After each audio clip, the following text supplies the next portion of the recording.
back to Consultant's Corner. I'm Rebecca Brizi. This is my corner. I am a consultant. A website? A LinkedIn profile? Both? Either or? My brother, who runs Freelance Translation Tips, has an article coming out soon, or maybe it just came out by now, about LinkedIn and why LinkedIn is important in 2021, which of course got me thinking about the difference between LinkedIn and a website, which of course is something that has actually come up in conversations I have had with small business owners, in particular with freelancers or solopreneurs. Do they need both? Or if they have a website, do they need LinkedIn? Or are all digital footprints really just brochures and placeholders? And so on and so on. The short answer to this is it's probably best to have both. You do want that placeholder, you do want that brochure, but of course a good website is so much more than that. There's a lot that you can take advantage of to add value to your business, to improve how you communicate with audiences, to improve the service you give, to improve your lead and demand generation, and so on. LinkedIn is also a professional network. It's a good idea to be on there,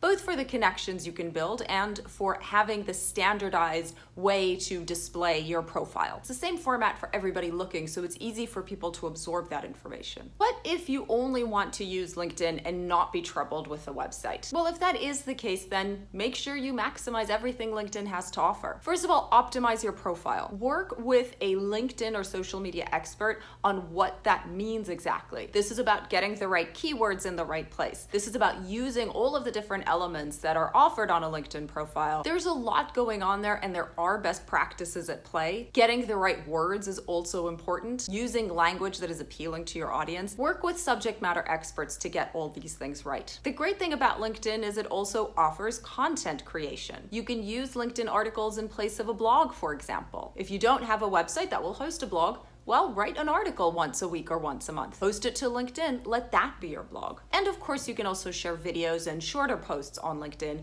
as well as content curation. You can share links to other articles and become a subject matter expert in terms of curating content that is relevant to your audience. A lot of this has to do mainly with staying active on LinkedIn. Give people a reason to continuously come to your profile and do everything you can to be showing up on the feed when your connections and followers log into their LinkedIn profiles. Create as much visibility as possible and do that by sharing information, tips, advice, news, etc. that is relevant and helpful to your target audience.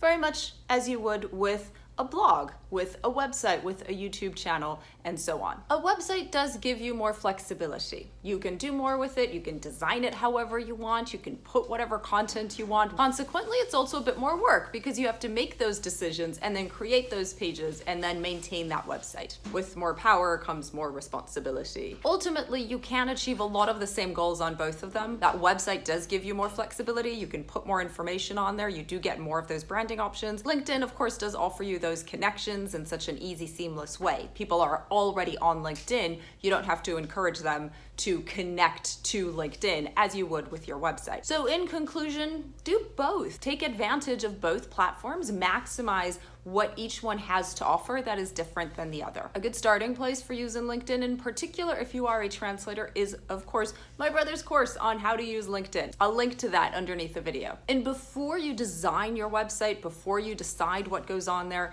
you have to decide who you are, who your audience is, and how you want to target them and communicate with them. Build out your value proposition, build out your customer profile. Have all of that base foundational information in place first, so then when you do go speak to the experts that can handle your LinkedIn profile or build your website, they have the information they need to be successful in your efforts. Design, plan, build, and put it on the internet. That's my tip for you for today. I will see you back here next week, and make sure to subscribe so that you never miss a video.